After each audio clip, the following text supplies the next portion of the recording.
Hello, मी नूतन तुमचं सगळ्यांचं स्वागत करते आपल्या एका नवीन व्लॉगमध्ये.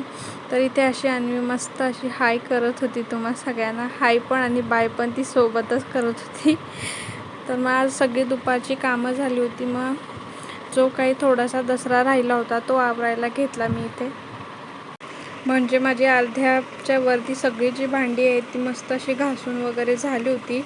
एकच शेल्फ जो आहे तो राहिला होता घासण्यासाठी, तर तोही मी आज इथे घासायला काढला होता. सगळी आधी जी भांडी होती ती इथे मस्त अशी काढून घेतली मी. त्यातलं सगळं सामान दुसऱ्या वाट्यांमध्ये वगैरे शिफ्ट केलं आणि ती सामान मोकळे करून मी मस्त असं इथे धुवून घेतले. खूप जास्त खराब झाले होते आणि हे डबे ॲक्च्युली माझे साखर आणि चहापत्तीचे आहेत, म्हणून मी ते जरा लेटच धुतले, कारण त्याच्यातलं 2-3 दिवसातच सामान थोडंसं रिकामं होणार होतं.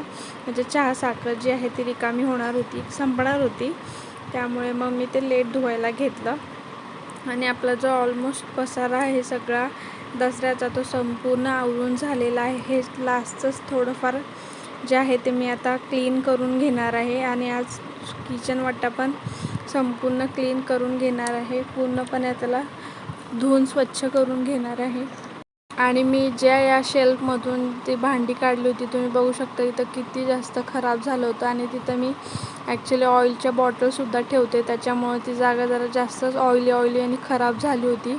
आणि मुळात मी त्यावर पेपर आथरून जे डबे असतात ते ठेवले होते. त्या त्या पेपरमध्ये कॉक्रोचेस झाले होते.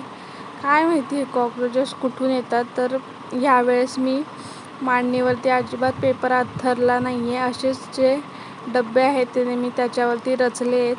कॉक्रोच जर मी परत ठेवले असते तर त्याच्यामध्ये परत कॉक्रोचेस झाले असते. त्यामुळं मी यावेळेस फक्त असंच डबे जे आहेत ते ठेवून घेतले.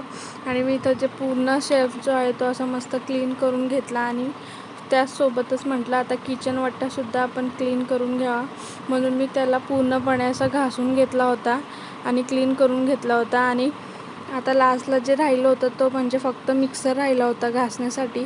तोसुद्धा मी आता किचन वाटा आपला मस्त इथं घासून झाले की तोही धुवून टाकणार होते.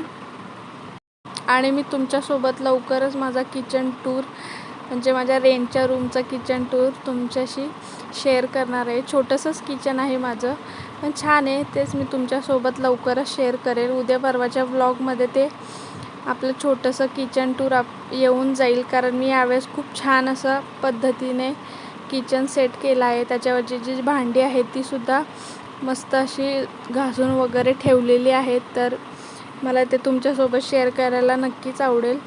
तर मी पूर्ण ब्लॉग मी उद्या किंवा परवाच्याला तुमच्यासोबत तो घेऊन येईल. आणि मग मी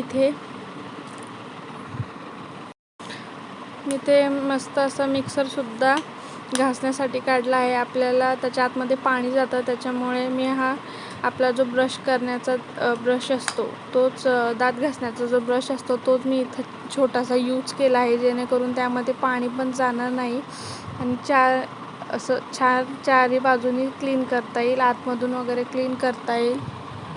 आणि मी इथे मिक्सरला छान असा घासून वगैरे पुसून वगैरे घेतला आहे. आणि तुम्ही बघू शकता तो किती छोटूशा ब्रशने तो चांगल्या प्रकारे स्वच्छ निघाला आहे.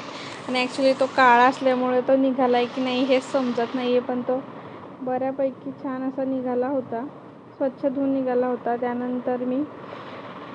त्यानंतर मी जे डबे वगैरे घासून बाहेर सुकायला ठेवले होते ते आणले आणि इथे त्याच्यामध्ये जे सामान होतं ते त्याच्यामध्ये शिफ्ट करून मस्त असे डबे ठेवून गेले. आणि काय माहिती मला खूप जास्त शिंका येत होत्या मध्ये, कदाचित धूळ वगैरे नाकामध्ये गेली असेल त्यामुळे.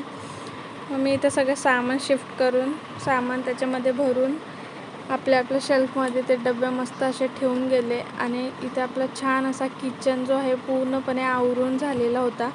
तर तुम्हाला हा व्हिडिओ कसा वाटला नक्की सांगा. आणि व्हिडिओ आवडल्यास लाईक, शेअर आणि सबस्क्राईब करायला विसरू नका. तर मी शेवटी दाखवते तुम्हाला की किती सुंदर असा किचन वाटा जो आहे तो आपल्याला सेट झाला आहे. तर आता भेटूया आपण पुढच्या ब्लॉगमध्ये. बाय.